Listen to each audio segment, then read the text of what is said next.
Hello dear students, welcome to प्रोडम the chemistry class. मेरा नाम है जय दैया और आज हम लोग बात करने वाले हैं कायरलिटी के बारे में। लास्ट क्लास में हम लोगों ने डिस्कस करा था कि जो plane of symmetry and centre of symmetry है वो क्या होती है और किस तरीके से हम लोग फाइंड आउट करते हैं किसी भी मॉलिक्यूल में कि प्लेन ऑफ सिमेट्री प्रेजेंट है या फिर नहीं है, सेंटर ऑफ सिमेट्री कैसे चेक करी जाती है। ये सब चीज़ें हमने लास्ट क्लास में डिस्कस करी थी एंड लास्ट कुछ लेक्चर से हम लोग यही डिस्कशन करते आ रहे हैं कि कोई भी कंपाउंड किस तरीके से कायरल हो सकता है या फिर ए कायरल हो सकता है, कैसे सिमेट्री का रोल होता है। ये सब चीज़ें हम लोगों ने लास्ट क्लास में डिस्कस करी थी। आई होप आप लोगों ने लास्ट क्लासेस अटेंड करी होगी, क्योंकि ऑप्टिकल आइसोमेरिज्म या मैं आइसोमेरिज्म की बात करूँ तो मैंने आपको स्टार्टिंग से ही बताया था कि हर एक चीज़ एक दूसरे से कनेक्टेड है।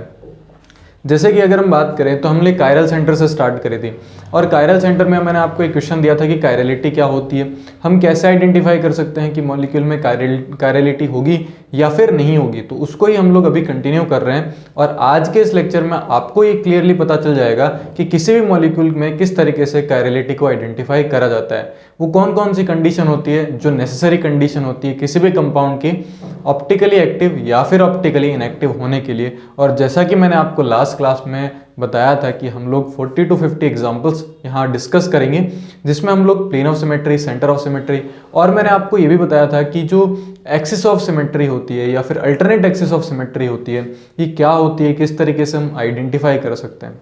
वैसे देखो, alternate axis of symmetry and axis of symmetry इतना ज़्यादा यूज नहीं आता है और आप नॉर्मली डिसिमेट्रिक मॉलिक्यूल को आइडेंटिफाई करके कायरलिटी का जो आइडिया है आप लोग लगा सकते हो, यानी कि आपको क्लियर कट पता चल जाएगा कि मॉलिक्यूल जो है वो कायरल होगा या फिर ए कायरल है। क्लियर है? लेकिन फिर भी मैंने आपको बोला था कि हम लोग इनको डिस्कस जरूर करेंगे, तो मैं आपको कुछ एक एग्जांपल्स उसके करवाऊंगा जिसमें हम लोग डिस्कस कर रहे होंगे कि जो अल्टरनेट एक्सिस ऑफ सिमेट्री होती है या फिर हम बात करें कि जो एक्सिस ऑफ सिमेट्री होती है वो किस तरीके से आइडेंटिफाई करी जाती है। क्लियर है? सो स्टार्ट करते हैं हमारा नया लेक्चर जिसमें हम लोग कुछ एग्जांपल्स करेंगे। हम बेसिक से एग्जांपल्स सॉल्व करेंगे और जितने भी टाइप के एग्जांपल्स बन सकते हैं उनको हम लोग कवर करेंगे। ठीक है? अब वैसे अगर हम बात करें तो बहुत नंबर ऑफ एग्जांपल्स हम लोग डिस्कस कर सकते हैं। आप जितनी इस पर प्रैक्टिस करेंगे, मैं हर एक कैटेगरी का एक केस हम लोग कंसिडर करेंगे जिससे कि आपको बहुत ईजीली जो है वो सब चीज़ें समझ में आए। ठीक है? तो हम स्टार्टिंग बेसिक से करेंगे और धीरे धीरे हम लोग अच्छे एग्जांपल्स को डिस्कस करेंगे। क्लियर है? तो हम लोग क्या करेंगे कि हम हर मॉलिक्यूल में chiral centre, plane of symmetry, centre of symmetry ये फाइंड आउट करेंगे और ये चेक करेंगे कि उसमें कायरलिटी है या फिर नहीं है। मैं आपको एक पॉइंट बताता हूँ, इस पॉइंट को आप इस पूरे लेक्चर इवन आप लोग जब तक ऑप्टिकल आइसोमेरिज्म या ऑर्गेनिक पढ़ रहे हैं तो आप लोग अपने माइंड में ये पॉइंट जरूर रखेंगे। किसी भी कंपाउंड में कायरल सेंटर का होना रिक्वायरमेंट कंडीशन नहीं है। ठीक है? अगर आपसे स्टेटमेंट वाइज क्वेश्चन पूछा जाए कि किसी भी कंपाउंड के लिए ऑप्टिकली एक्टिव होने के लिए उसमें कायरल सेंटर होना रिक्वायरमेंट कंडीशन है, तो ऐसा बिल्कुल भी नहीं है। बहुत सारे ऐसे कंपाउंड होंगे जो कायरल सेंटर नहीं रखते होंगे लेकिन फिर भी वो ऑप्टिकली एक्टिव होते हैं। बहुत सारे ऐसे भी कंपाउंड्स होंगे जिनमें कायरल सेंटर होते हुए भी वो ऑप्टिकली क्या होते हैं, इनएक्टिव होते हैं। तो बहुत ही इंटरेस्टिंग सा सेगमेंट जो है आज हम लोग डिस्कस करने वाले हैं। ध्यान से देखें, इन एग्जाम्पल्स को ध्यान से कॉपी में नोट करें और जैसा जैसा मैं बोर्ड पर लिख रहा हूँ सिमिलर उसी पैटर्न में आपको भी नोट करना है। क्लियर है? चलो स्टार्टिंग करते हैं हम लोग बहुत ही बेसिक से एग्जांपल से। देखो, कुछ एग्जांपल्स हम लोगों ने पहले कर लिए हैं, मैं उनको भी वापस से लिखूंगा क्योंकि मैंने जैसा तुम्हें बताया था कि ये एक प्रैक्टिस जो है हम लोग करेंगे इसके अंदर, और प्रैक्टिस हम लोग हमेशा स्टार्टिंग से करेंगे। ठीक है? तो भले ही हमने कुछ एग्जाम्पल्स लास्ट क्लास में डिस्कस कर लिए फिर भी हम रिपीट करेंगे ताकि आपको अच्छे से समझ में आए। क्लियर? तो देखो, सबसे पहला एग्जाम्पल अगर मैं लिखूं तो सबसे पहला एग्जाम्पल हमारे पास में है CH4। अगर मैं आपसे पूछूं बताओ CH4 के बारे में, CH4 के लिए आप क्या बोलोगे? बताओ इसमें कितना कायरल सेंटर?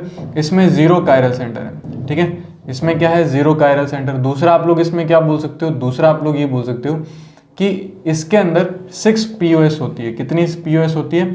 6 POS है। अगर मैं इसमें बात करूं कि अगर आपसे इसमें पूछा जाए बताओ सेंटर ऑफ सिमेट्री कितनी होती है, तो 0 COS होती है, यानी इसमें सेंटर ऑफ सिमेट्री नहीं होती है। क्लियर?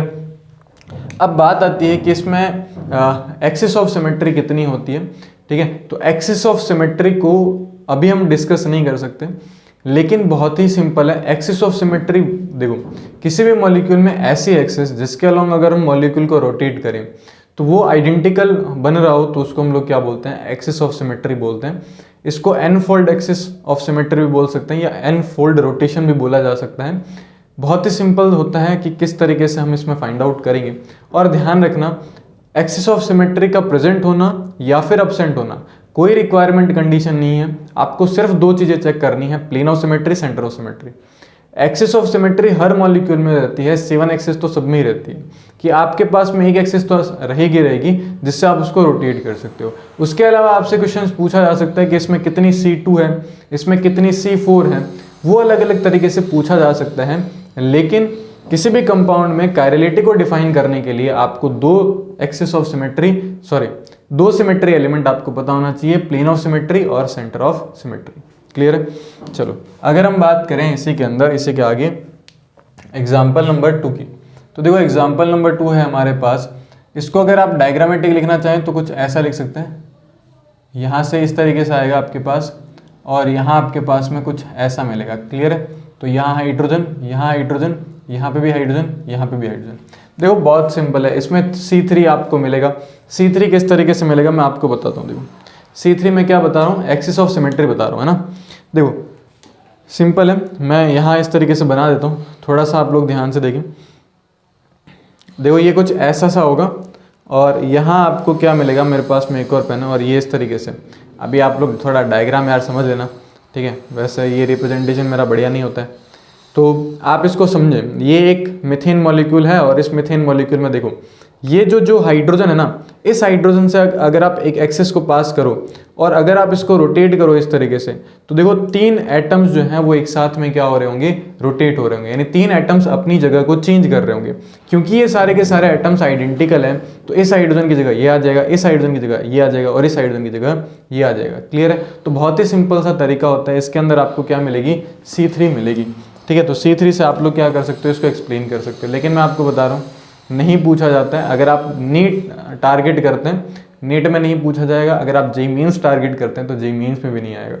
ठीक है, और अगर आता है तो बहुत बेसिक सा मॉलिक्यूल आएगा जिसको आप देख करके आराम से बता सकते हो। सही, चलो अगला अगर एग्जाम्पल देखें तो अगला एग्जाम्पल हमने देखा था कि अगर हमारे पास में इस तरीके से लिखा हुआ हो, मान लो CHCl3। ठीक है, अब मैं CHCl3 की बात करूँ तो CHCl3 कैसे बनाया जाएगा, तो देखो बहुत ही सिंपल है। इसको आप इस तरीके से क्या लगा दोगे, वेज पे लगा दोगे और इसको आप क्या कर दोगे, डैश पे लगा दोगे। क्लियर है? तो ये अपने पास में कुछ ग्रुप्स बनेंगे। मैं एक काम करता हूँ, यहाँ हाइड्रोजन लिख देता हूँ, यहाँ Cl आ जाएगा, यहाँ Cl आ जाएगा, यहाँ पे भी क्या आएगा, Cl आएगा। क्लियर है? तो सिमिलर अगर हम इसमें बात करें तो बताओ कितने कायरल सेंटर, इसमें वापस से बोलोगे 0 कायरल सेंटर।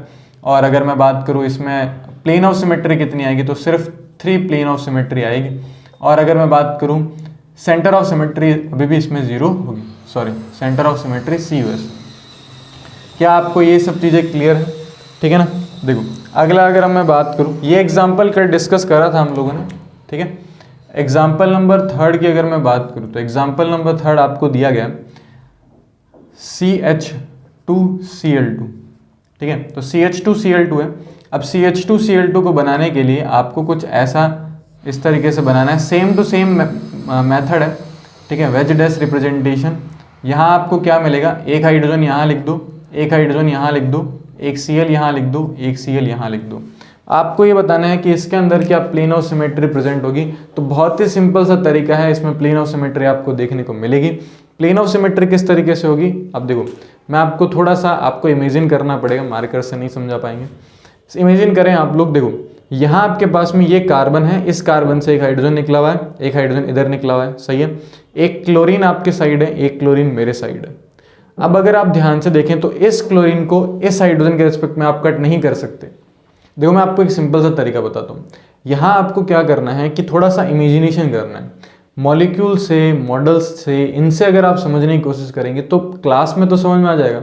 ये सब चीज़ें आपके घर में अवेलेबल नहीं हो। मान लो अगर मैं 3D मॉडल लगाऊँ आप, है ना यहाँ पे, और अगर आप पेन से करते हैं तो आप घर पे समझ सकते हैं, लेकिन जो पेपर आपका एग्ज़ाम होगा वहाँ आप लोग ऐसा नहीं कर सकते। तो आपको मॉलिक्यूल जो है ना 3D में विजुअलाइज करना आना चाहिए। आपको जो मॉलिक्यूल पेपर में दिया ना वो आपको बाहर दिखना चाहिए कि ये कुछ इस तरीके का ओरिएंटेशन है, तभी जा करके आप समझ पाओगे, है ना। और क्लियर कट आपको दिखना चाहिए, तो आप आराम से उसको देख पाओगे। और ये जो होता है ना, ये बहुत इंटरेस्टिंग काम होता है। आपको थोड़ा सा टाइम लगेगा इसको सीखने में, बट जिस दिन आपको ये समझ में आ जाएगा तो जो बाकी लोग मॉडल्स, पेन और ये यूज़ करते हैं, आपको यूज़ करने की ज़रूरत नहीं पड़ेगी। ध्यान से देखना मैं किस तरीके से इसको विजुअलाइज करता हूँ, मैं किस तरीके से इसको इमेजिन करता हूँ, आप भी सिंपल तरीके से उसको भी सीख सकते हो। बस यहाँ आपका एक ही चीज़ रहिएगा, कंसंट्रेशन। आपका कंसंट्रेशन है, मॉलिक्यूल देख पा रहे हो तभी आप लोग इसको सॉल्व कर पाओगे। देखो ये कार्बन, यहाँ हाइड्रोजन है, यहाँ पे भी हाइड्रोजन है, यहाँ Cl है, यहाँ Cl है, सही है। देखो इस हाइड्रोजन को इस Cl के रेस्पेक्ट में आप कट नहीं कर सकते। क्यों नहीं कर सकते? क्योंकि यहाँ का Cl जो होगा इधर के हाइड्रोजन का रिफ्लेक्शन बनेगा, तो Cl का रिफ्लेक्शन हाइड्रोजन कभी नहीं आता। समझ में आया? आपका रिफ्लेक्शन आपका ही होगा ना। आप जब इमेज देखते हो अपनी मिरर के अंदर तो आप ही तो दिखते हो, ऐसा थोड़ी कि दूसरा दिख जाएगा आपको, है ना। तो अगर यहाँ Cl है तो यहाँ भी Cl होना चाहिए, लेकिन यहाँ हाइड्रोजन आ गया तो वो प्लेन ऑफ सिमेट्री नहीं होगी। वापस से देखो, ये कार्बन, इधर से हमारे पास में हाइड्रोजन, इधर भी हाइड्रोजन, और इधर आगे Cl, इधर Cl। तो हम क्या कर सकते हैं, देखो हाइड्रोजन हाइड्रोजन के रेस्पेक्ट में तो काट ही सकते हैं, ये दोनों आपस में इक्वल कट जाएंगे, इसका रिफ्लेक्शन ये दे देगा, एक हो जाएगा आपके पास प्लेन ऑफ सिमेट्री। दूसरा, इन दोनों के रेस्पेक्ट में काटो, ये दोनों एक दूसरे के क्या हो जाएंगे, मिरर इमेज। देखो कैसे, ये आपके पास में हाइड्रोजन, ये आपके पास में हाइड्रोजन, ऐसे प्लेन डालो तो इधर Cl इधर Cl, रिफ्लेक्शन मिलेगा पूरा। अब देखो ध्यान से, एक Cl आगे की तरफ, एक Cl पीछे की तरफ, आप इधर से नीचे की तरफ से प्लेन लेके जाओगे, ऊपर वाला हाइड्रोजन का रिफ्लेक्शन यहाँ मिलेगा। समझ में आया कि नहीं आया? चमक है आंखों में? आपको आंखों में चमक आनी चाहिए सच। देखो कार्बन, अभी मेरे पास में डॉक्टर स्ट्रेंज की पावर नहीं है, सोचो कितना बढ़िया होता कि मेरे पास में डॉक्टर स्ट्रेंज की पावर होती है और मैं ऐसे, है ना, और मेरे पास में अभी ग्राफिक डिज़ाइनर भी नहीं है तो मैं ऐसा करवा देता। तो अभी के लिए समझना यार, है ना, सोर्सेज की कमी होने की वजह से आपको थोड़ा इमेजिन करना पड़ेगा। ये देखो, ये इस तरीके से आपके पास में मॉलिक्यूल खुल जाएगा। मॉलिक्यूल खुला कि नहीं खुला? नहीं दिख रहा आपको? देखो बीच में कार्बन, ये हाइड्रोजन, ऐसे मान लो ये कार्बन, ये हाइड्रोजन, और ये इधर हाइड्रोजन, इधर क्लोरीन, इधर क्लोरीन। इस क्लोरीन को इस क्लोरीन के रेस्पेक्ट में ऐसे काटोगे तो इस हाइड्रोजन का रिफ्लेक्शन यहाँ मिलेगा। समझ में आया? इन दोनों हाइड्रोजन को ऐसे काटोगे तो इस क्लोरीन का रिफ्लेक्शन यहाँ मिलेगा। सही है? थोड़ा सा यार आपको इमेजिन करना होगा, मेरे हिसाब से इमेजिन कर चुके होंगे आप लोग। आपकी इमेजिनेशन पावर तो इतनी स्ट्रांग होती है, मेरे को पता है आप क्या क्या इमेजिन कर जाते हो। तो इसके अंदर बताओ कितने प्लेन ऑफ सिमेट्री आएगी? तो इसमें 2 प्लेन ऑफ सिमेट्री आएगी, 2 POS आएगी। ठीक है, अगर मैं COS की बात करूं तो 0 COS आएगी, कोई COS नहीं है। और अगर मैं बात करूं यहाँ पे कायरल सेंटर तो लिखा ही नहीं, तो इसमें 0 कायरल सेंटर है, तो मैं यहाँ लिख देता हूँ। ठीक है, चलो एक अगला एग्जाम्पल करते हैं, एग्जाम्पल नंबर 4। एग्जाम्पल नंबर 4 की अगर मैं बात करूँ तो मान लो मैंने यहाँ लिखा CHFClBr। अब ये तो हर कोई बता सकता है, देखो यहाँ इस तरीके से, और यहाँ मैंने कुछ ऐसे लिख दिया, सही है, यहाँ मैंने हाइड्रोजन लिख दिया, यहाँ मैंने फ्लोरीन लिख दिया, यहाँ मैंने क्लोरीन लिख दिया, और यहाँ मैंने ब्रोमीन लिख दिया। बताओ कितनी प्लेन ऑफ सिमेट्री है? जल्दी से सोच के बताएं। मॉलिक्यूल आपको दिखना चाहिए बाहर, ठीक है, स्क्रीन से आपके आंखों से बाहर मॉलिक्यूल आना चाहिए। बताओ कितनी प्लेन ऑफ सिमेट्री है? 0 प्लेन ऑफ सिमेट्री। कोई प्लेन इसके अंदर नहीं होगा जिसको आप 2 इक्वल हाफ पार्ट में कट कर सकते हो। क्लियर है क्या? अगर मैं आपसे पूछूं इसमें कायरल सेंटर कितने, तो 1 कायरल सेंटर है, यानी कि अगर इसमें 1 कायरल सेंटर है और इसके अंदर अगर हम बात करें तो 0 plane of symmetry, centre of symmetry तो खैर है ही नहीं, तो 0 COS। इसका मतलब ये सारे के सारे मॉलिक्यूल्स कैसे थे?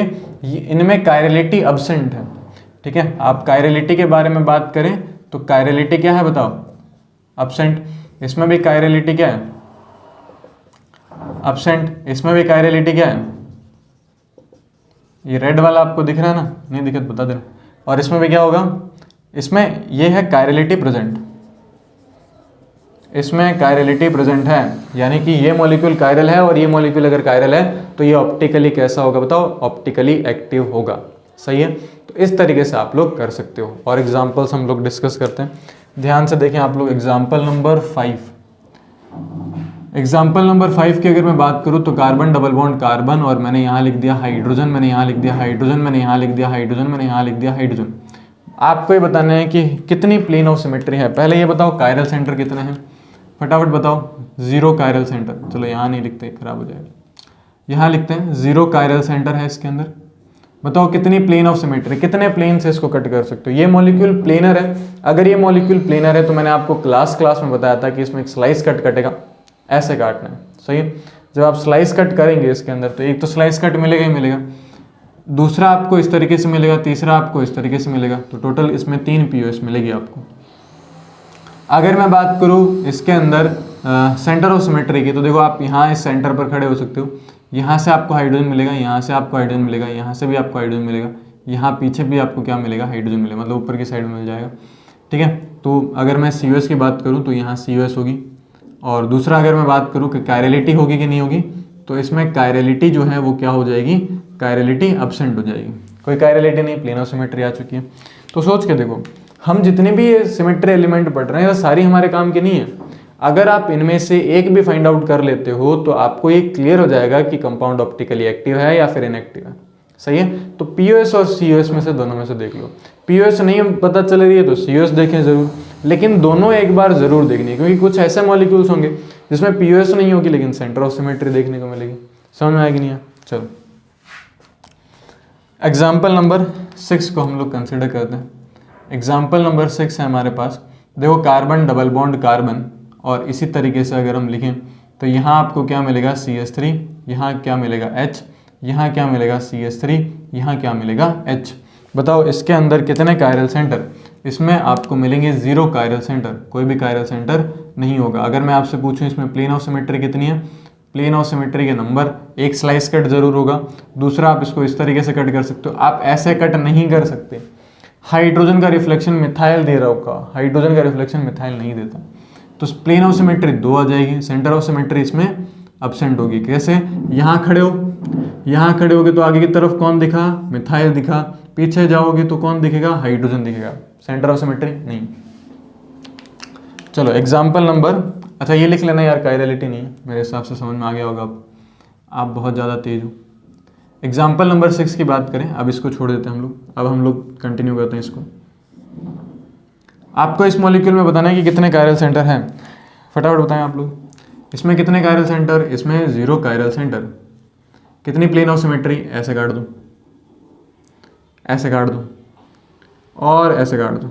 एक चीज़ मैं आपको बताऊं, आपको सच में काटना नहीं है। एक बार मैं ऑफलाइन क्लास ले रहा था तो उसमें कहा कि सर मॉलिक्यूल को कैसे काट सकते हैं हम लोग, है ना, हम मॉलिक्यूल को कैसे काट सकते हैं, मॉलिक्यूल तो दिखता ही नहीं होगा हमें, है ना, और ऐसे कैसे काट देंगे और मॉलिक्यूल काट देंगे। तो मॉलिक्यूल काटना नहीं है, मॉलिक्यूल के उस एक्सिस पर, उस प्लेन पर आपको मिरर रखना है ना, वो भी इमेजिनरी मिरर रखना है, ऐसे सच में जा करके मिरर लेके नहीं रख देंगे वहाँ पे। समझ में आ रहा है ना? तो इतना कॉमन सेंस होना चाहिए। तो वहाँ आपको एक इमेजिनरी मिरर रखना है और उससे पता चलना चाहिए कि इधर जो दिख रहा है वो भी इधर दिख रहा है। समझ में आएगा? तो ये गलती ना करें आप लोग, है ना। पता चला आप सोच रहे हो काटेंगे कैसे इसको, ठीक है, तो ऐसी बहकी बहकी बातें नहीं करेंगे आप लोग। तो इसके अंदर अगर हम बात करें, POS बताओ कितनी आ गई, POS कितनी आएगी? 3। इसमें स्लाइस कट मत कर देना तो तुम लोग, इसमें स्लाइस कट नहीं कटेगा, ये मॉलिक्यूल प्लेनर मॉलिक्यूल नहीं है ना। पता चला कि स्लाइस कट कट रहे हो।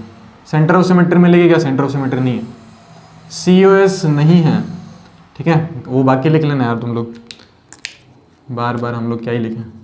एग्जाम्पल नंबर 8, अब देखो ध्यान से, और अच्छे एग्जाम्पल्स बनते जाएंगे। यहाँ मैंने मिथाइल लगा दिया। अब आपको ये बताना है इसमें कितने कायरल सेंटर है। अभी भी इसमें 0 कायरल सेंटर है। अगर मैं आपसे पूछूं इसमें प्लेन ऑफ सिमेट्री यानी POS कितनी है, बताओ इसमें POS कितनी है। अब सिर्फ और सिर्फ एक ही प्लेन ऑफ सिमेट्री है जिससे कि आप इसको ऐसे कट कर सकते हो। आप ऐसे कट नहीं कर सकते, यहाँ आपको CH2 मिलेगा, यहाँ आपको CH के साथ मिथाइल मिलेगा। आप ऐसे कट नहीं कर सकते, यहाँ आपको CH2 मिलेगा, यहाँ आपको CH मिथाइल मिलेगा। तो POS सिर्फ और सिर्फ एक बचेगी, सेंटर ऑफ सिमेट्री कितनी होगी बताओ? 0। क्लियर है क्या? और एक POS आने पर इसमें कायरलिटी एब्सेंट हो जाएगी और इसमें कायरलिटी एब्सेंट होगी तो आप क्या बोलोगे? मॉलिक्यूल एक कायरल है। अगला एग्जाम्पल, यहाँ मिथाइल लगा दिया, यहाँ मिथाइल लगा दिया। अब बताओ कितने कायरल सेंटर? अब ध्यान से देखना, 2 कायरल सेंटर होंगे, 1 कायरल सेंटर, 2 कायरल सेंटर, यानी कि कायरल सेंटर आपके पास में हो जाएंगे 2। अगर मैं बात करूँ प्लेन ऑफ सिमेट्री की तो आपके पास सिर्फ और सिर्फ एक ही प्लेन ऑफ सिमेट्री मिलेगी। POS जो होगा 1 होगा। अभी भी इसमें COS एब्सेंट होगा, लेकिन POS 1 होने की वजह से मॉलिक्यूल कैसा हो चुका है, इसमें कायरलिटी क्या हो जाएगी बताओ? कायरलिटी एब्सेंट हो जाएगी। सही है। देखो इसमें प्लेन ऑफ इसमें कायरल सेंटर 2 है, कायरल सेंटर होते हुए भी ऑप्टिकली कैसा होगा? इनएक्टिव होगा। ठीक है, तो ऑप्टिकली क्या होता है? Optically inactive. समझ में आया कि नहीं आया आपको? चलो एग्जाम्पल नंबर 10 को प्रैक्टिस करा जाए। एग्जाम्पल नंबर 10, एग्जाम्पल नंबर 10 को आप बहुत ही ध्यान से, बहुत अच्छे से इसको देखेंगे, ठीक है। और ये जो पीछे आपको आवाज़ आ रही होगी तो इसको थोड़ा सा अवॉइड करें। बताओ इसमें कितने कायरल सेंटर? इसमें फिर से कायरल सेंटर कितने हो चुके हैं? 0 हो चुके हैं। प्लेन ऑफ सिमेट्री कितनी आएगी बताओ? 3 प्लेन ऑफ सिमेट्री आएगी। सेंटर ऑफ सिमेट्री इसमें एब्सेंट होगी। मॉलिक्यूल कैसा होगा? मॉलिक्यूल एकायरल होगा। अगला एग्जाम्पल हम डिस्कस करते हैं, एग्जाम्पल नंबर 11। एग्जाम्पल नंबर 11 की अगर मैं बात करूं, अब ध्यान से देखना, एक अच्छा एग्जाम्पल मैं आपको दे रहा हूं। अच्छा एग्जाम्पल ऐसा है, मैंने यहाँ मिथाइल लगा दिया, मैंने यहाँ मिथाइल लगा दिया और मैंने यहाँ डैश कर दिया। ये तीनों मिथाइल हैं। आपसे ये पूछा जाएगा इसमें कायरल सेंटर कितने हैं, तो कायरल सेंटर इसमें 0 होंगे। आपसे पूछा गया प्लेन ऑफ सिमेट्री बताओ कितनी आएगी। अगर आपका अभी भी आंसर 3 है तो आपका आंसर गलत है, इसमें 3 प्लेन ऑफ सिमेट्री नहीं होगी। कारण देखो, आप जब ऐसे कट करोगे इसमें तो मिथाइल ऊपर आएगा, इसमें हाइड्रोजन ऊपर आएगा। मिथाइल का रिफ्लेक्शन हाइड्रोजन नहीं दे सकता, तो इसमें कौन सी प्लेन ऑफ सिमेट्री होगी?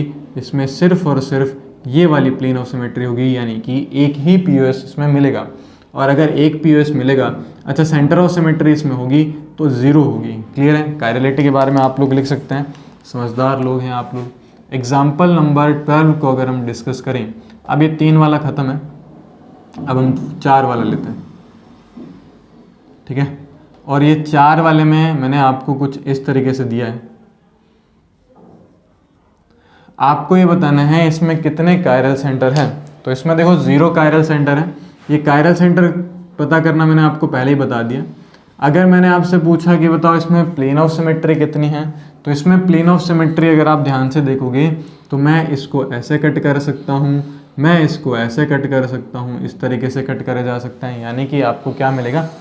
एक चीज़ बता दूँ, गलती से ऐसे कट मत कर देना। ऐसे कट करोगे तो इसका रिफ्लेक्शन यहाँ मिलना चाहिए, ठीक है। तो इसमें 2 ही प्लेन ऑफ सिमेट्री आएगी। और अगर मैं बात करूँ सेंटर ऑफ सिमेट्री की, तो सेंटर ऑफ सिमेट्री एक जगह तो दिख जाएगी आपको, यहाँ से लेकर के यहाँ तक वाला, लेकिन आपको सारी सेंटर ऑफ सिमेट्री कंसिडर करनी है, तो इसमें सेंटर ऑफ सिमेट्री 0 हो जाएगी, यानी कि एब्सेंट होगी। सेंटर ऑफ सिमेट्री के नंबर नहीं होते, सेंटर ऑफ सिमेट्री या तो प्रेजेंट होती है या फिर एब्सेंट होती है। समझ में आएगी नहीं? एग्जाम्पल नंबर 13 आपकी स्क्रीन के ऊपर, और इसको ध्यान से देखेंगे आप लोग बहुत ही अच्छे से।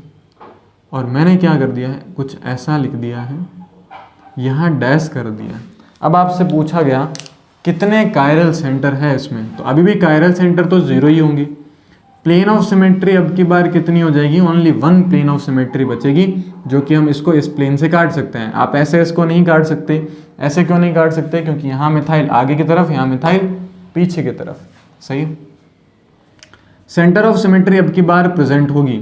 अगर सेंटर ऑफ सिमेट्री इसमें प्रेजेंट है तो कैसे है, तो हम लोग देखते हैं। आप यहाँ खड़े होंगे तो इसकी तरफ देखेंगे तो आगे की तरफ मिथाइल है, पीछे की तरफ जाएंगे तो भी मिथाइल है, इधर जाओगे तो भी हाइड्रोजन, इधर जाओगे तो भी हाइड्रोजन, यानी कि इसमें सेंटर ऑफ सिमेट्री प्रेजेंट है, ठीक है। चलो एग्जाम्पल नंबर 13 के बाद में एग्जाम्पल नंबर 14 को डिस्कस करा जाए। अब हम क्या करते हैं, इसी के अंदर ऐसे 3 लगा देते हैं। आपको ये बताना है इसमें कितनी प्लेन ऑफ सिमेट्री प्रेजेंट है। तो देखो इसमें एक प्लेन ऑफ सिमेट्री ये हो सकती है, ये वाली प्लेन ऑफ सिमेट्री अब नहीं होगी, ना ही ये वाली प्लेन ऑफ सिमेट्री होगी। ये वाली प्लेन ऑफ सिमेट्री क्यों नहीं होगी? क्योंकि यहाँ का रिफ्लेक्शन यहाँ नहीं मिलेगा। तो इसमें सिर्फ और सिर्फ एक प्लेन ऑफ सिमेट्री है। कायरल सेंटर बताओ कितने होंगे?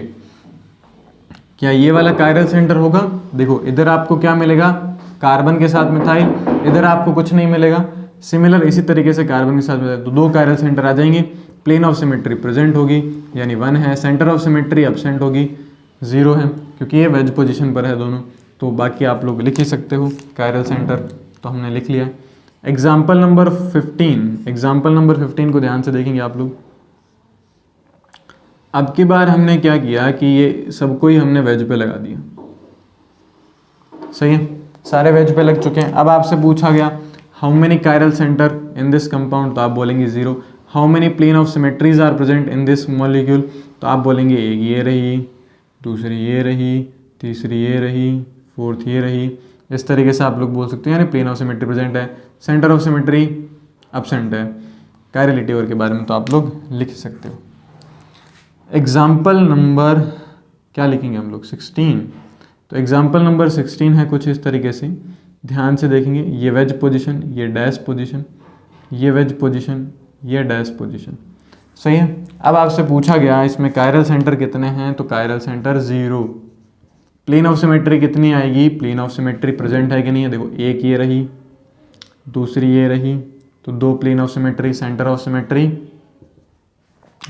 सिमेट्री एब्सेंट है, ठीक है। बाकी आप लोग लिख ही सकते हो, समझदार हो आप लोग। एग्जाम्पल नंबर यहाँ तक दिख जाएगा क्या तुम लोग को, चलो यहीं लिख देते हैं 20 एग्जाम्पल अभी डिस्कस कर लेते हैं। एग्जाम्पल नंबर 20, एग्जाम्पल नंबर 20 में मैंने आपको दिया है कुछ ऐसा, यहाँ वेज पोजीशन, यहाँ वेज पोजीशन, यहाँ डैश पोजीशन, यहाँ डैश पोजीशन, क्लियर, वेज और डैश। अब आपसे पूछा गया बताओ कितनी प्लेन ऑफ सिमेट्री, बताओ कायरल सेंटर तो 0 ही है ना, प्लेन ऑफ सिमेट्री कितनी होगी वालों, प्लेन ऑफ सिमेट्री देखो ऐसे कट नहीं कर सकते आप लोग, आप ऐसे कट कर सकते हो, आप ऐसे तो कर नहीं कट कर सकते, ऐसे कट करोगे तो मिथाइल का रिफ्लेक्शन वेज वाला डैश में जाएगा, तो प्लेन ऑफ सिमेट्री 1 तो प्रेजेंट है ये। सेंटर ऑफ सिमेट्री की अगर मैं बात करूँ तो सेंटर ऑफ सिमेट्री है, इसमें सेंटर ऑफ सिमेट्री है, प्रेजेंट है, तो मैं प्रेजेंट लिख दूँ। कैसे, ध्यान से देखो, यहाँ खड़े हुए आप लोग, इधर जाओगे तो मिथाइल, आगे जाओगे तो भी मिथाइल, ऊपर जाओगे तो भी मिथाइल, नीचे जाओगे तो भी मिथाइल, प्रेजेंट है। बाकी आप समझदार हैं, कायरल होगा कि एक कायरल होगा वो लिख सकते हैं। एग्जाम्पल नंबर, सॉरी डायरेक्ट 20 लिख दिया, 17। एग्जाम्पल नंबर 18, एग्जाम्पल नंबर 18 अब ये खत्म हो गया, अब हम अगला देखते हैं। तो हमने क्या किया, यहाँ मान लो, अब थोड़ा अच्छा लेते हैं यार, है ना, बार बार एक ही चीज़ को क्या रिपीट करें।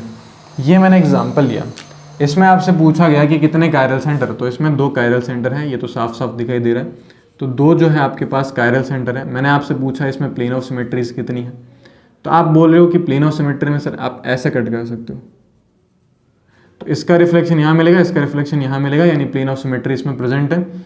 सेंटर ऑफ सिमेट्री इसमें नहीं आएगी, तो अगर इसमें प्लेन ऑफ सिमेट्री प्रेजेंट है तो कायरलिटी नहीं होगी। इसी तरीके से एग्जाम्पल नंबर अगर हम 19 की बात करें, तो एग्जाम्पल नंबर 19 मैंने कुछ मान लो ऐसा ले लिया और यहाँ डैश रख दिया। बताओ कितने कायरल सेंटर, 2 कायरल सेंटर अभी भी मौजूद है इसके अंदर, 2 कायरल सेंटर होंगे। क्या इसमें प्लेन ऑफ सिमेट्री होगी, अब कोई प्लेन ऑफ सिमेट्री नहीं होगी। जब आप इसको ऐसे कट करेंगे तो एक मिथाइल आगे, एक मिथाइल पीछे, सेंटर ऑफ सिमेट्री है ना, सेंटर ऑफ सिमेट्री भी नहीं है, तो मॉलिक्यूल कैसा होगा, इसमें कायरलिटी, सॉरी कायरलिटी क्या होगी बताओ, प्रेजेंट, और कायरलिटी प्रेजेंट होगी तो मॉलिक्यूल कैसा होगा, ऑप्टिकली एक्टिव। देखो है ना, वेज डैश से कितना फर्क पड़ रहा है। एग्जाम्पल नंबर 20, तो 20 नंबर एग्जाम्पल हम लोग डिस्कस कर रहे हैं। यहाँ मैंने वेज लिखा, यहाँ पे भी मैंने वेज लिखा, और यहाँ पे भी मैंने वेज लिख दिया, सही है क्या। आपको ये बताना है कि इसके अंदर प्लेन ऑफ सिमेट्री है या फिर नहीं है। तो आप लोग पहले तो कायरल सेंटर फाइंड आउट कर लो। देखो ये कायरल होगा कि नहीं होगा वो हम लोग चेक कर लेते हैं। ये तो कायरल सेंटर है, ये भी कायरल सेंटर है, तो ये शूडो कायरल सेंटर हो जाएगा। तो इसमें 2 तो क्या हो जाएंगे कायरल सेंटर, 1 क्या हो जाएगा शूडो कायरल, सॉरी पीसीसी का मतलब क्या होता है, pseudo chiral centre, pseudo chiral centre. और अगर मैं बात करूँ इसमें प्लेन ऑफ सिमेट्री की, तो देखो प्लेन ऑफ सिमेट्री आप ऐसे न मत कर देना, इसको ऐसे कट मत कर देना। अगर आप ऐसे कट करोगे तो इसका मिथाइल का रिफ्लेक्शन यहाँ मिलेगा, नहीं यहाँ इसका रिफ्लेक्शन मिलेगा, ठीक है। तो ये कट नहीं होगा, ये कोई लाइन नहीं। आप इसको कैसे कट कर सकते हो, आप इसको कट कर सकते हो, अगर आप ऐसा कट करना चाहें तो इसका तो रिफ्लेक्शन यहाँ मिल जाएगा, बट इसका रिफ्लेक्शन यहाँ नहीं मिलेगा, तो इसके अंदर कोई प्लेन ऑफ सिमेट्री देखने को नहीं मिलेगी। आप ना तो इसको ऐसे कट कर सकते हो, आप ना तो इसको ऐसे बीच से कट कर सकते हो, तो प्लेन ऑफ सिमेट्री नहीं है। क्या इसमें सेंटर ऑफ सिमेट्री है क्या, तो सेंटर ऑफ सिमेट्री भी नहीं है। तो मॉलिक्यूल कैसा होगा, कायरल। तो मॉलिक्यूल कैसा हो जाएगा, कायरल मॉलिक्यूल हो जाएगा, क्लियर है। आप इसको किसी भी एंगल से इसको 2 इक्वल हाफ पार्ट में कट नहीं कर सकते। तो ये है अपने 20 एग्जाम्पल्स। इन 20 एग्जाम्पल्स को हम लोगों ने डिस्कस किया, एंड यहाँ तक मेरे हिसाब से आपको ये सब चीज़ें क्लियर हुई होगी। एंड फटाफट से आप लोग क्या कर लो, इन सबको नोट कर लो, एंड फिर हम लोग आगे और एग्जाम्पल्स को डिस्कस करते हैं। 20 to 30 एग्जाम्पल्स हम और डिस्कस कर सकते हैं। हो सकता है कि वीडियो जो है वो थोड़ा लंबा बने, लेकिन इसमें बहुत अच्छे एग्जाम्पल्स डिस्कस करे जाएंगे। बेसिक लेवल के एग्जाम्पल होते हैं, हम क्या करते हैं ऐसे एग्जाम्पल्स नहीं करते हैं, तो हमें क्लियरिटी नहीं आती है। और मैं आपको एक और चीज़ बता दूं जो कि बहुत ही इंटरेस्टिंग है। देखो, अगर हम बात करें इन दोनों की, बताओ ये दोनों एक दूसरे के कौन से आइसोमर, ये दोनों ज्योमेट्रिकल आइसोमर्स हैं। ये सब चीज़ें जो हम पढ़ रहे हैं, मैं इन सभी को रिलेट करवाऊंगा जो हम स्टीरियो आइसोमर फाइंड आउट करेंगे, ठीक है। तो अगर आप लोग इस सीरीज़ को रेगुलर देख रहे हैं, ठीक है, कंटिन्यू देख रहे हैं, नोट कर रहे हैं, तो आपको स्टीरियो आइसोमर फाइंड आउट करने में बहुत ही मज़ा आएगा और आपको बहुत इजीली समझ में भी आएगा कि स्टीरियो आइसोमर्स कैसे फाइंड आउट करे जाते हैं। देखो ध्यान से, ये दोनों एक दूसरे के ज्योमेट्रिकल आइसोमर्स हैं। मैं आपको सिर्फ अगर ये एग्जांपल देता और मैं आपसे पूछता इसके कितने स्टीरियो आइसोमर पॉसिबल होते हैं, तो सोच के देखो, ये इसका तो ज्योमेट्रिकल आइसोमर बन ही गया। ज्योमेट्रिकल तो इसके दो आ जाते हैं, एक तो दोनों वेज पे और एक वेज और डैश पे आ जाता। फिर अगर मैं बात करूँ तो ये वाला मॉलिक्यूल कायरल है, ये वाला मॉलिक्यूल कायरल होने की वजह से इसमें कायरल सेंटर भी प्रेजेंट होंगे। तो ध्यान रखना, बहुत ही इंटरेस्टिंग टॉपिक है। इन सभी चीज़ों को, ये जितनी भी चीज़ें हम लोग लिख रहे हैं, इसको आप लोग नोट डाउन करें, ध्यान से इसको सीखें, अपने माइंड में रखें। जब हम स्टीरियो आइसोमर्स कैलकुलेट करेंगे, मैक्सिमम लोगों को स्टीरियो आइसोमर कैलकुलेट करना इसलिए डिफिकल्ट लगता है क्योंकि वो चीज़ों को कनेक्ट नहीं कर पाते। और जब तक आप ऑर्गेनिक में चीज़ों को कनेक्ट नहीं करेंगे, तब तक आपको ऑर्गेनिक का बिल्कुल भी कॉन्सेप्ट समझ में नहीं आएगा। फिर जो मैक्सिमम लोग बोलते हैं कि ऑर्गेनिक रटने लायक होती है, ऐसा बिल्कुल भी नहीं है। आप देखो, आप इन मॉलिक्यूल्स को रट सकते हो क्या? आप इन मॉलिक्यूल्स को नहीं रट सकते, ठीक है, ध्यान रखना। और मैं आपको एक और चीज़ बता दूँ, मैं आपको बहुत अच्छे अच्छे एग्जाम्पल्स भी दे सकता हूँ जो आप लोग इतना अच्छे से क्लियरली विजुलाइज भी नहीं कर पाओ, लेकिन फिर भी आप उनका सॉल्यूशन जो है वो 30 सेकेंड में कर सकते हो इन मॉलिक्यूल्स की हेल्प से, ठीक है। तो ये ध्यान रखना, ये छोटे एग्जाम्पल्स ज़रूर हैं, लेकिन ये बड़े एग्जाम्पल्स को सॉल्व करने में हेल्प करेंगे। क्लियर है? तो आप लोग ध्यान रखें, फटाफट नोट करें, फिर हम आगे मूव करें।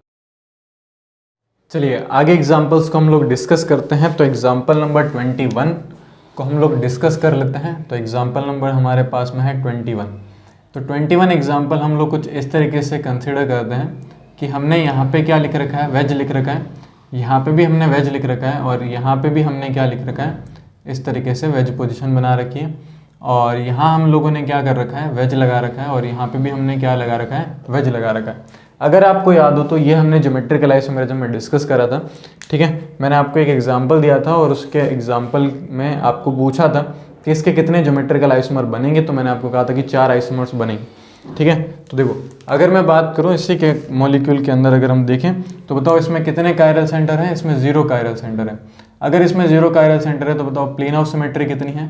प्लेन ऑफ सिमेट्री आप ऐसे कट कर सकते हो, तो इसमें प्लेन ऑफ सिमेट्री प्रेजेंट है, काउंट कर लेना। सेंटर ऑफ सिमेट्री क्या इसमें प्रेजेंट है, तो सेंटर ऑफ सिमेट्री इसमें प्रेजेंट नहीं है। बाकी कायरलिटी और आप बता सकते हो, अगर कोई भी plane of symmetry centre of symmetry present है तो वो मॉलिक्यूल हमेशा क्या होगा, ए कायरल होगा। क्लियर है?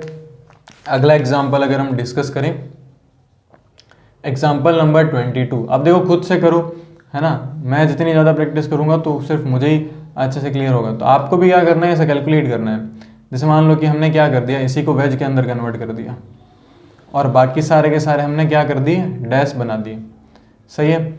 इसके टोटल 4 आइसोमर बनेंगे ना, वो मैं बना के बता रहा हूँ आपको। इसमें बताओ कितने कायरल सेंटर, अभी भी कायरल सेंटर तो 0 ही होंगे, यानी कि कायरल सेंटर अपने पास में 0 आ जाएंगे।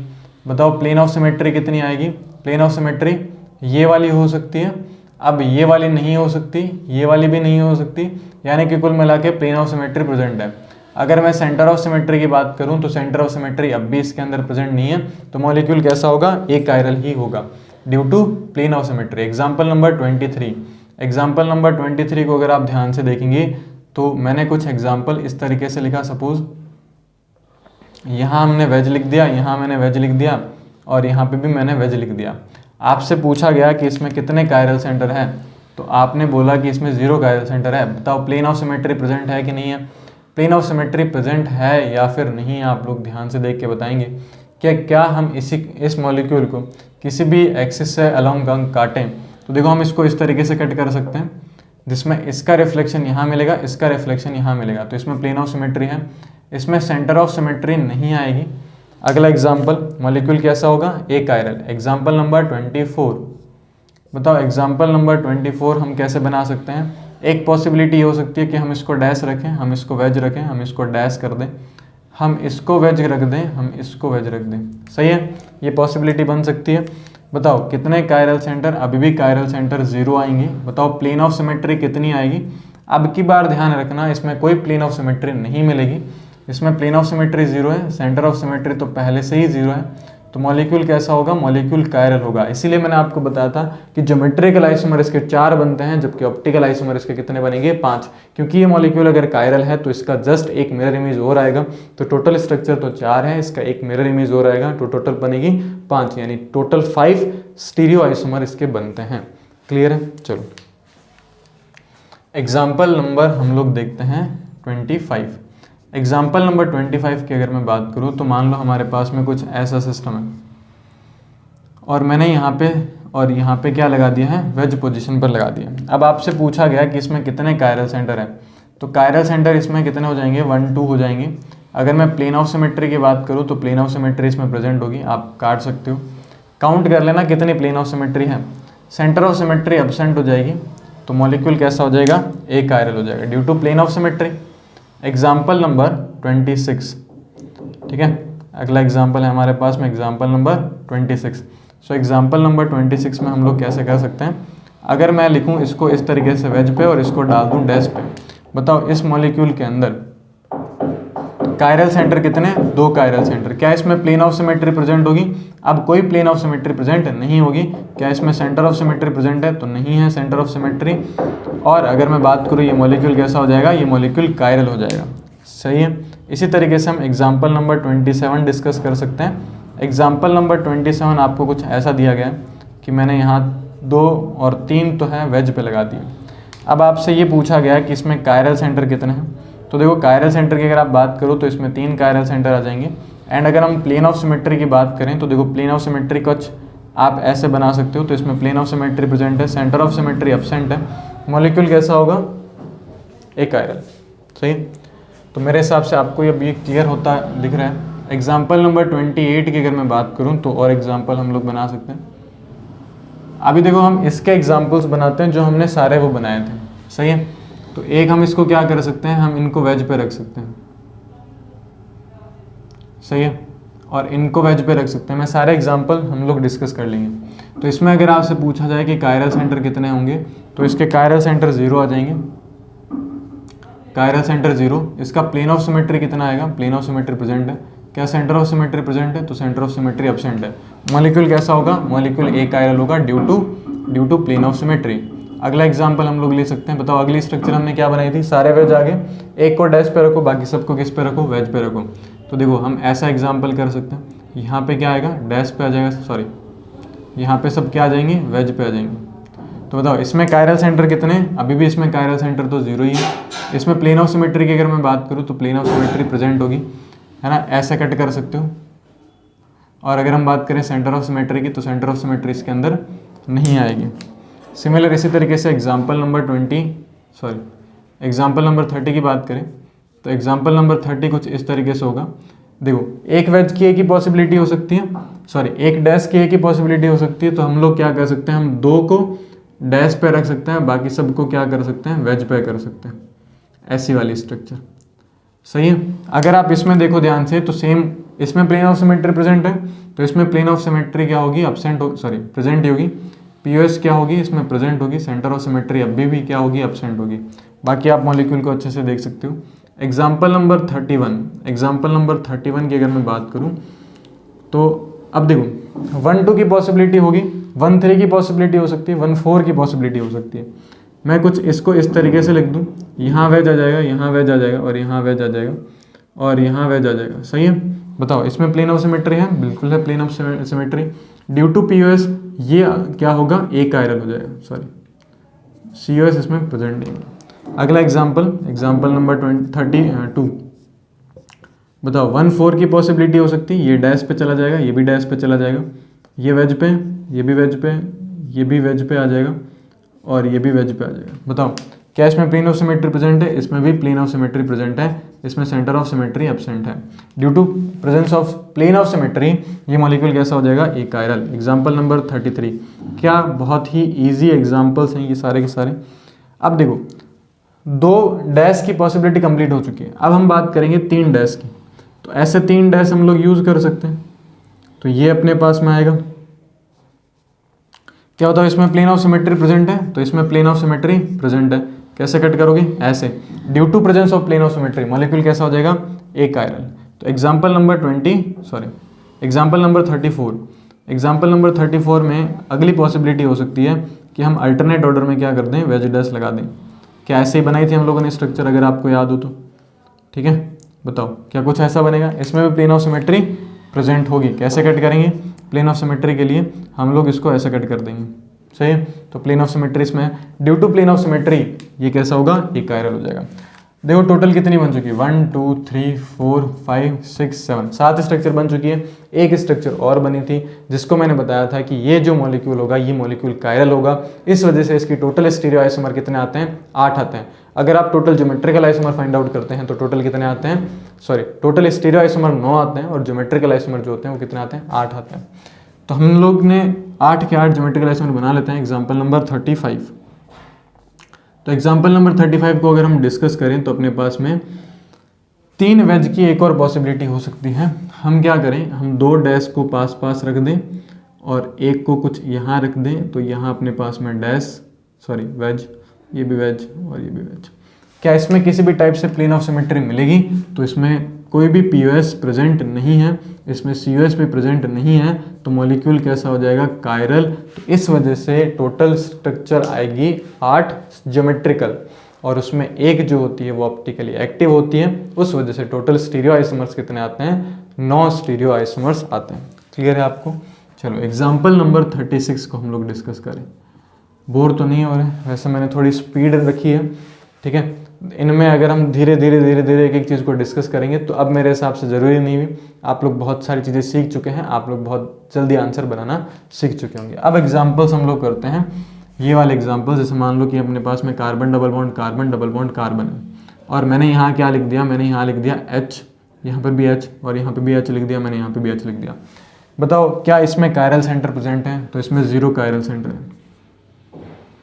0 कायरल सेंटर, या यहाँ लिख दो 0 कायरल सेंटर है इसके अंदर। अगर मैं बात करूँ प्लेन ऑफ सिमेट्री की, तो देखो इसमें प्लेन ऑफ सिमेट्री होगी कि नहीं होगी। अब आप लोग ध्यान से देखना, यहाँ पे आपको क्या दिक्कत आएगी, यहाँ पे आपको दिक्कत आएगी, ये बताओ ये क्या है, ये क्यूमिलीन है, ये इवन क्यूमिलीन है और इवन क्यूमिलीन ज्योमेट्रिकल आइसोमरिज्म शो नहीं करती है। मैंने आपको बताया था कि अगर ये वाला जो हमारे पास में पाई बॉन्ड है, अगर ये वाला पाई बॉन्ड इस वाले प्लेन में लाई कर रहे हैं, तो ये वाला जो पाई बॉन्ड होगा वो कुछ इस वाले प्लेन में लाई करेगा। सही है, क्लियर ना। अगर ये वाला इस वाले प्लेन में लाई कर रहा है तो ये इस वाले प्लेन में लाई करेगा। इसका मतलब कि इसके अंदर प्लेन ऑफ सिमेट्री तो प्रेजेंट होगी। प्लेन ऑफ सिमेट्री कैसे प्रेजेंट होगी, सुनना ध्यान से। अगर ये वाला जो पाई बॉन्ड ऐसे लाई करेगा तो ये मॉलिक्यूल कैसे करेंगे, मैं आपको बता देता हूँ। देखो थोड़ा सा ध्यान से देखना, ये कार्बन डबल बॉन्ड कार्बन होगा, इसमें एक पाई बॉन्ड तो ऐसे बनेगा और एक पाई बॉन्ड ऐसे बन जाएगा। सही है, यानी कि एक इधर आएगा और एक इधर आएगा। अब इससे जो ग्रुप जुड़े होंगे, क्योंकि ये वर्टिकल प्लेन में है, तो ध्यान रखना जब पाई बॉन्ड वर्टिकल प्लेन में बनता है तो ग्रुप किस में लगता है, हॉरिजॉन्टल प्लेन में लगता है। सही है, ये भी हाइड्रोजन, ये भी हाइड्रोजन। अगर पाई बॉन्ड हॉरिजॉन्टल प्लेन में है तो ग्रुप किस में आएंगे, वर्टिकल प्लेन में। तो ऊपर हाइड्रोजन नीचे हाइड्रोजन। आप चाहो तो इन दोनों को काट दो, इन दोनों के काटने से ऐसे प्लेन कट करोगे तो इस हाइड्रोजन का रिफ्लेक्शन यहाँ मिलेगा। आप चाहो तो क्या कर सकते हो, आप इन दोनों को कट कर दो, ऐसे कट कर दो, तो ऊपर का हाइड्रोजन नीचे वाला हाइड्रोजन को क्या कर देगा, मतलब एक दूसरे का रिफ्लेक्शन होगा। मैं वापस से बता रहा हूँ, जब आपका पहला बॉन्ड या जो भी आपके पास में पाई बॉन्ड है, अगर वो वर्टिकल प्लेन में है तो उसके लगे हुए ग्रुप हॉरिजॉन्टल प्लेन में होंगे। अगर आपका पाई बॉन्ड इधर वाला, अगर ये वर्टिकल में है तो अगला वाला हॉरिजॉन्टल होगा। क्लियर है, एक दूसरे के परपेंडिकुलर होते हैं। तो अगर ये हॉरिजॉन्टल प्लेन में है तो ग्रुप्स किस में आएंगे, वर्टिकल में। तो अगर ये ऐसे बना हुआ है तो ग्रुप्स कैसे लगेंगे, ऐसे लगेंगे। सही है, और अगर ये ऐसे बना हुआ है तो ग्रुप्स कैसे लगेंगे, ऐसे लगेंगे। तो अगर आप इन दोनों एटम्स को कट करो तो देखो, कट जब करेंगे तो ऊपर का हाइड्रोजन नीचे वाला हाइड्रोजन को रिफ्लेक्शन देगा, है ना, एक दूसरे के रिफ्लेक्शन होंगे। क्लियर है, तो ये चीज़ आप लोग ध्यान रखना। ये वाले जो मिलेंगे आपको, ये तो किस में मिलेंगे, ये वाले मिलेंगे वेज डैश पोजीशन में। तो ये आ गया वेज और ये आ गया आपके पास डैश। समझ में आया। तो आप इन दोनों को कट करोगे तो ये दोनों एक दूसरे का रिफ्लेक्शन देंगे, इन दोनों को कट करोगे तो ये दोनों एक दूसरे का रिफ्लेक्शन देंगे। यानी कि ये मॉलिक्यूल कैसे होते हैं, ये एक कायरल होते हैं। अगला देखें ध्यान से, एग्जाम्पल नंबर 37। एग्जाम्पल नंबर 37 में आपको क्या देखना है, carbon double bond carbon double bond carbon. अब इसी में आप लोग ध्यान से देखना, यहाँ मैंने मिथाइल लिख दिया, यहाँ मैंने हाइड्रोजन लिख दिया, यहाँ मैंने हाइड्रोजन लिख दिया, और इसका नंबर थोड़ा सा मैं ऊपर लिख देता हूँ, एग्जाम्पल नंबर 37, और यहाँ मैंने हाइड्रोजन लिख दिया। बताओ इसमें प्लेन ऑफ सिमेट्री प्रेजेंट होगी कि नहीं होगी? अभी भी इसमें प्लेन ऑफ सिमेट्री प्रेजेंट होगी। कैसे होगी? आप इन दोनों मॉलिक्यूल को हाफ हाफ कट कर दो। जब आप इन दोनों मॉलिक्यूल को हाफ हाफ कट कर देंगे तो इसमें प्लेन ऑफ सिमेट्री प्रेजेंट होगी। समझ में आया कि नहीं? देखो कैसे, देखो ये carbon double bond carbon system, जो पाई बॉन्ड होगा वो पाई बॉन्ड वर्टिकल प्लेन में होगा। अगर पाई बॉन्ड वर्टिकल प्लेन में है तो ग्रुप लगे होंगे हॉरिजॉन्टल प्लेन में। ये हाइड्रोजन, सही है। अब इन दोनों हाइड्रोजन के बीच में अगर आप एक मिरर रख दो तो इधर वाला मिथाइल और इधर वाला हाइड्रोजन तो हाफ हाफ कट जाएंगे, और इस वाले हाइड्रोजन का इस वाले हाइड्रोजन पर रिफ्लेक्शन मिलेगा। इसका मतलब इसमें प्लेन ऑफ सिमेट्री मौजूद होगी। तो यानी कि ये भी कैसा होगा, मॉलिक्यूल ऑप्टिकली इनएक्टिव होगा। ठीक है, ये भी कैसा होगा, ये एकाइरल होगा। एकाइरल है तो इसका मतलब ऑप्टिकली क्या हो रहा है, इनएक्टिव है। इसी तरीके से एग्जाम्पल नंबर अगर हम बात करें 38 की, ध्यान से देखना सभी लोग, carbon double bond carbon double bond carbon, और मैंने कुछ इस तरीके से मिथाइल, यहाँ मैंने हाइड्रोजन लिख दिया, यहाँ मैंने मिथाइल लिख दिया, यहाँ मैंने हाइड्रोजन लिख दिया। अब इसमें कोई भी प्लेन ऑफ सिमेट्री नहीं मिलेगी। आप चाहो इन दोनों को कट करो, लेकिन मिथाइल का रिफ्लेक्शन कौन दे रहा होगा, हाइड्रोजन। तो इसमें प्लेन ऑफ सिमेट्री नहीं है, और इसमें प्लेन ऑफ सिमेट्री नहीं होने की वजह से अगर आप ध्यान से देखें तो सेंटर ऑफ सिमेट्री प्रेजेंट है कि नहीं है। तो आप यहाँ पे जा सकते हो। ध्यान रखना इसमें सेंटर ऑफ सिमेट्री नहीं होगी, ये कुछ लोग गलत कर देते हैं। यहाँ पे आपको लगेगा इसके पीछे तो जाने पर इसमें भी मिथाइल मिल रहा है, इसमें भी मिथाइल मिल रहा है, तो ऐसा बिल्कुल भी नहीं है। ऐसा क्यों नहीं है? क्योंकि दोनों का प्लेन अलग अलग है। इधर वाला मिथाइल यहाँ मिलेगा, सही है, देखना ध्यान से। देखो थोड़ा सा इमेजिन करें, carbon double bond carbon double bond carbon, सही है। इस कार्बन का जो पाई बॉन्ड बना हुआ है वो वर्टिकल प्लेन में है, और इस कार्बन का जो पाई बॉन्ड बना हुआ है वो हॉरिजॉन्टल प्लेन में। तो ग्रुप्स आएंगे वर्टिकल में। तो देखो एक मिथाइल इधर है, एक मिथाइल इधर है, जबकि आप सेंटर में खड़े होंगे तो आपको अगर मिथाइल यहाँ दिख रहा है तो मिथाइल एकदम जस्ट पीछे दिखना चाहिए, जबकि वो तो ऊपर दिख रहा है। तो यहाँ गलती ना करें। बहुत सारे लोग क्या करते हैं, यहाँ सेंटर ऑफ सिमेट्री कंसिडर कर देते हैं।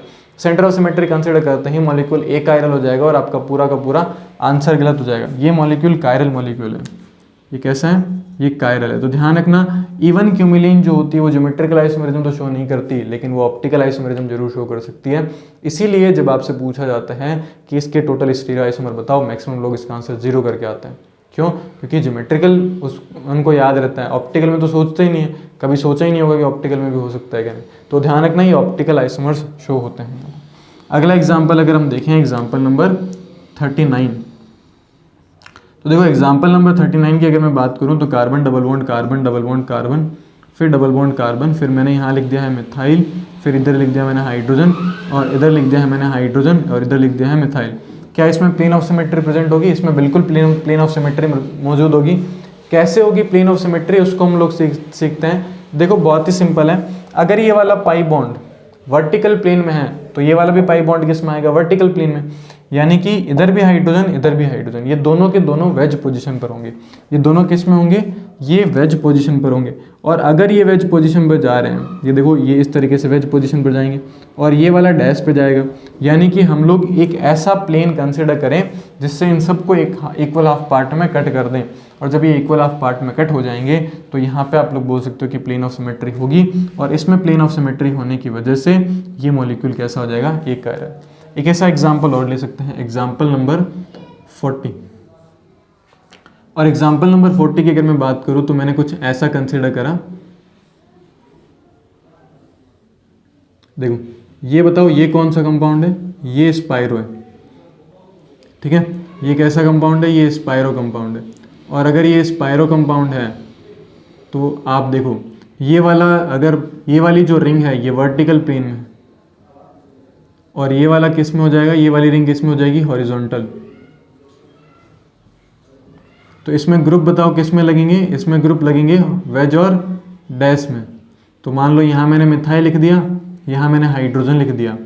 ये वाले किस में चले जाएंगे, ये मैंने मिथाइल लिख दिया, ये मैंने हाइड्रोजन लिख दिया। अब देखना ध्यान से, अगर मैं इस वाली रिंग को हाफ कट करता हूँ तो इसका मतलब है कि हाइड्रोजन और मिथाइल हाफ हाफ कट होंगे। लेकिन जब वो प्लेन पास होगा, इस हाइड्रोजन का रिफ्लेक्शन कौन दे रखा होगा, मिथाइल दे रखा होगा, तो इस वजह से ये बोल सकते हो कि इसमें प्लेन ऑफ सिमेट्री प्रेजेंट नहीं होगी, और प्लेन ऑफ सिमेट्री नहीं होने की वजह से आप इसमें क्या बोल सकते हो, ये मॉलिक्यूल कायरल है।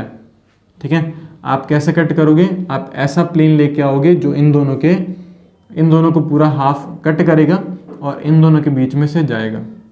सही है, तो अभी मैं देखो आपको इतना एक्सप्लेन नहीं कर सकता कि ये कैसे होगा, बट मैं आपको बता सकता हूँ। देखो एक रिंग ऐसे, ये सेम कॉन्सेप्ट है इसका क्यूमिलीन वाला।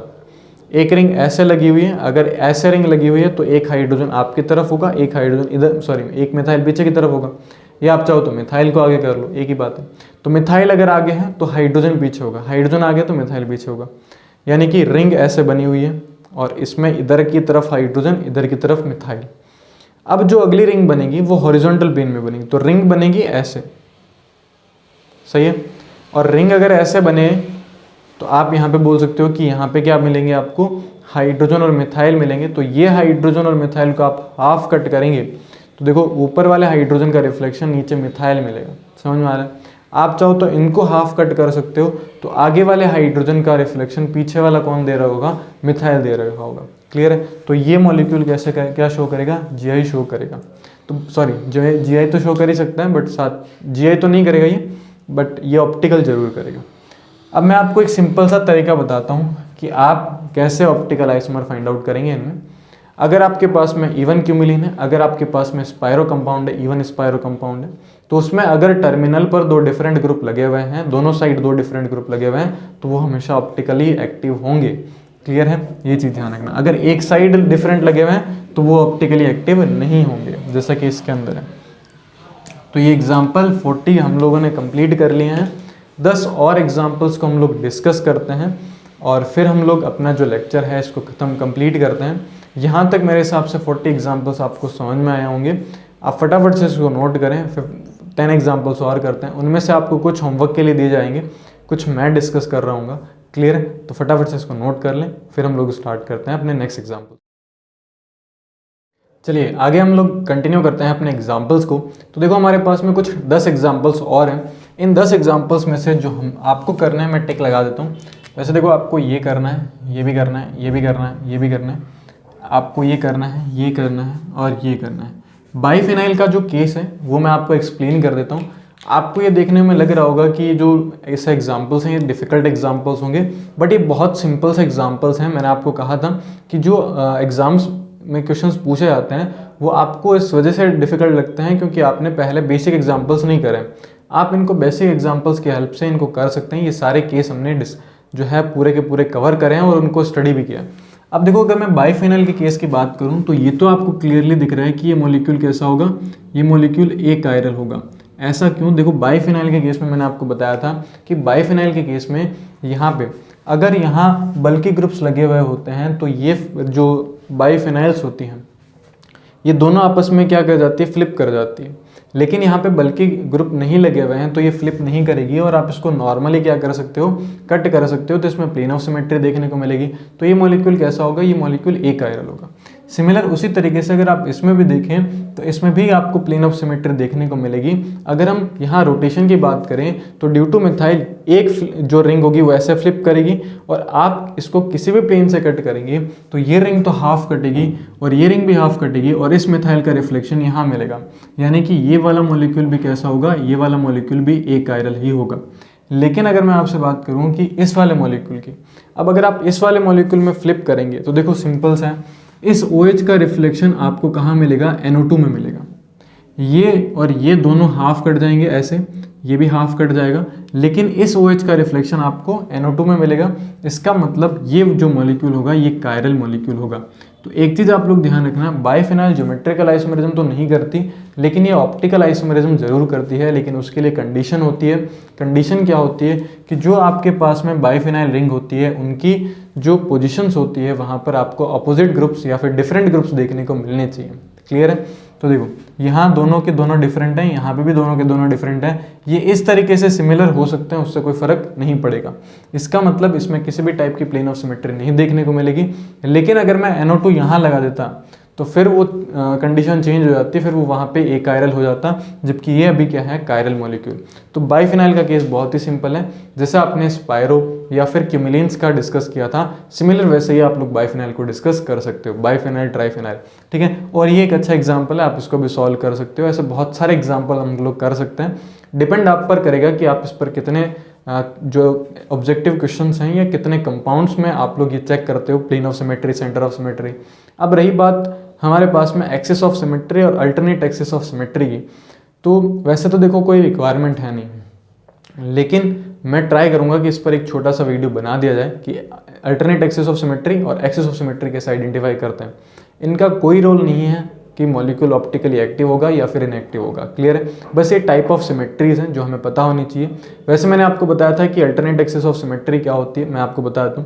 अल्टरनेट एक्सिस ऑफ सिमेट्री वो होती है जब भी हम किसी मॉलिक्यूल को एक एक्सिस के अलोंग रोटेट करते हैं, रोटेट करने के बाद उसका जब हम रिफ्लेक्शन चेक करते हैं तो वो रिफ्लेक्शन उसके फर्स्ट मॉलिक्यूल की तरह दिखता है, तो उसको आप कंसिडर करते हो alternate axis of symmetry.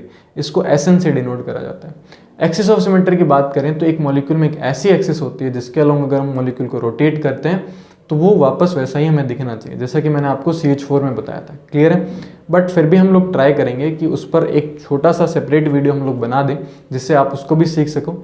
And next class में हम लोग बात करेंगे कि जो प्रोजेक्शंस होते हैं वो हम किस तरीके से बनाते हैं, जैसे वेज डिस्क प्रोजेक्शन हो गया, इसको हम लोग किस तरीके से बना सकते हैं, फिशर प्रोजेक्शन हम लोग बनाएंगे, सबसे इंपॉर्टेंट है। और वो प्रोजेक्शन सीखने के बाद हम कॉन्फ़िगरेशन की तरफ चलेंगे, जैसे RS कॉन्फ़िगरेशन होता है, DL कॉन्फ़िगरेशन होता है, ये कैसे असाइन करे जाते हैं, ये सब चीज़ें हम लोग सीखेंगे। सो आई होप ये लेक्चर थोड़ा लंबा हुआ होगा, अगर आप लोग कंटिन्यू यहाँ तक देख रहे हैं तो आपको मेरे हिसाब से पूरा अच्छे से क्लियर हुआ होगा कि किस तरीके से हम लोग क्या कर सकते हैं, मॉलिक्यूल को कायरल या फिर ए कायरल की कैटेगरी में डिवाइड कर सकते हैं। हम कैसे पता कर सकते हैं कि इसमें प्लेन ऑफ सिमेट्री है या फिर नहीं है, क्लियर है। सो आई होप आपको ये वीडियो समझ में आया होगा, पूरा का पूरा कंटेंट समझ में आया होगा। मिलते हैं नेक्स्ट वीडियो के अंदर। फिर भी अगर आपको कोई डाउट रहता है तो आप कमेंट में कमेंट कर सकते हैं, कमेंट बॉक्स में। एंड मिलते हैं नेक्स्ट वीडियो के अंदर, तब तक के लिए गुड बाय।